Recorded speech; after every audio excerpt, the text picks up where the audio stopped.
গলার দিকে লাল হয়ে গেছে। তো এর আগের ভিডিওতে আমি আপনাদের বলেছিলাম যে কবুতরকে কেন আমি দানাদার খাবার খাওয়াই না, মানে মিক্স খাবার কেন খাওয়ানো হয় না। এটার বেশ কিছু কারণ আছে।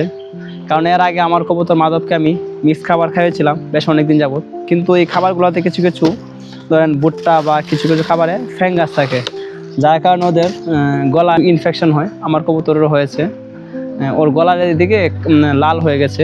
ও নিজে নিজে খাবার খেতে পারছিল না প্রায় 15 থেকে 20 দিন যাবত। তো আমি ওকে খাবার খাইয়ে দিয়েছিলাম নিজ হাতে। ওকে ভেবেছিলাম যে হয়তো ঠান্ডার কারণে এই ধরনের সমস্যা হয়েছে, কিন্তু না। পরবর্তীতে আমি যখন তার গলায় দিকে চেক দিই তখন দেখতে পারি যে ওর গলায় লাল লাল দাগ হয়ে গেছে।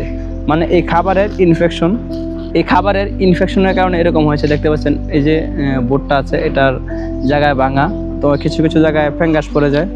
তো কিছু কিছু যে ছোলা বুট আছে কিছু কিছু দেখতে পাচ্ছেন, এগুলোতে কিছু কিছু প্রবলেম হয়। এই যে আরেকটা আছে। তো এগুলা খাবার আসলে না খাওয়ানো বেটার। এ দেখতে পাচ্ছেন আরেকটা দেখতে পাচ্ছেন।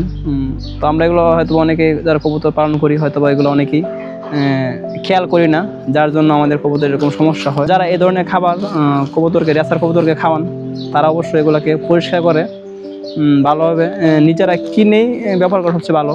নিজেরা যদি কিনে ব্যবহার করা যায়, ধরেন 1 কেজি ভুট্টা বা কিছু বীজগুলো যেগুলো আছে, ডাল, তারপর আপনার হলো গিয়ে আরও কিছু উপাদান গম, তো এগুলো নিজে কিনে নিজে বানানো ভালো। সেক্ষেত্রে এই ধরনের রিস্ক কম হয়। আর এগুলো মূলত পানি দিয়ে ধুয়ে তারপর রোদে শুকিয়ে দিয়ে ব্যবহার করাটা ভালো, তাতে এই ধরনের সমস্যা হয় না।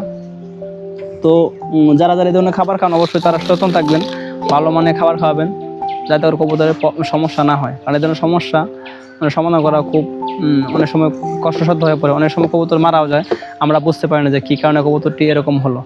তো সবাই ভালো থাকবেন, দেখা হবে নেক্সট কোনো ভিডিওতে। সে পর্যন্ত ভালো থাকবেন। Thanks for watching. আর ভিডিওটি ভালো লাগলে লাইক অ্যান্ড সাবস্ক্রাইব।